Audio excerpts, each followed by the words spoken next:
The event of Jacob's name being changed to Israel is a significant moment in biblical history, marking a transformation in Jacob's life and establishing the foundation for the nation of Israel. This pivotal event is recorded in the book of Genesis and holds profound theological and historical implications. The narrative of Jacob's name change is found in Genesis.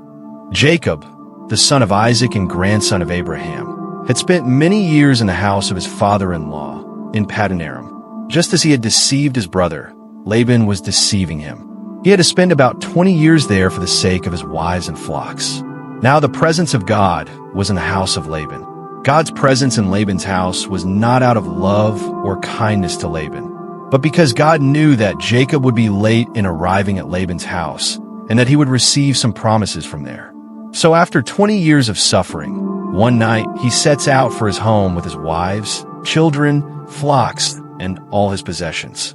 But even though Laban rebukes Jacob for not asking him to leave, God forbids Laban from doing anything good or bad to Jacob. He worries about being reunited with his brother Esau, who once betrayed his birthright and blessing and ran away years ago. The night before his meeting with Esau, Jacob sends his family and possessions across the Jabbok River and is left alone. In this moment of solitude, Jacob wrestles with a mysterious man until dawn. Genesis 32:24-28 describes this encounter. So Jacob was left alone, and a man wrestled with him until daybreak.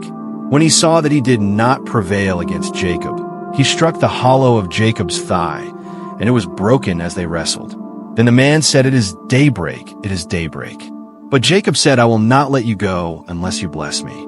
"What is your name?" the man asked. "Jacob," he answered. Then the man said, "Your name will no longer be Jacob, but Israel, for you have wrestled with God and with men, and have prevailed." The name Jacob means thief or heel grasper, reflecting a past life of deceit and striving for personal gain.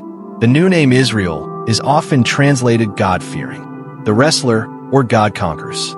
This change signifies a transformation in Jacob's character and his relationship with God. It marks a shift from a life of self-reliance to one of divine dependence and blessing. The wrestling match is symbolic of Jacob's lifelong struggle with God and men, highlighting his perseverance and determination. Jacob's perseverance in seeking God's blessing despite his shortcomings is praised, and his new name signifies his role as the ancestor of the 12 tribes of Israel.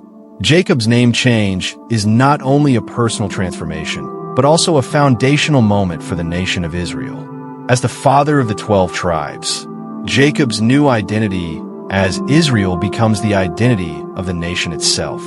This event signifies the struggles and victories of the Israelites, who, like their patriarch, would struggle with God and the nations throughout history.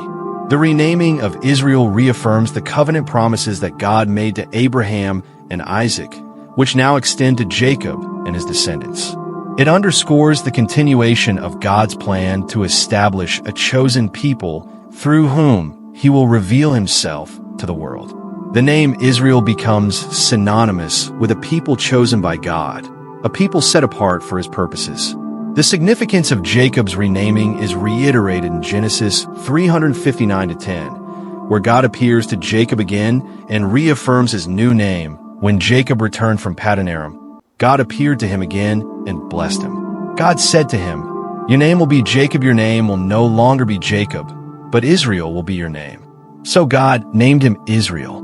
Throughout the Old Testament, the name Israel is used to refer to the descendants of Jacob, the nation that would inherit the promised land and bear witness to God's faithfulness and sovereignty.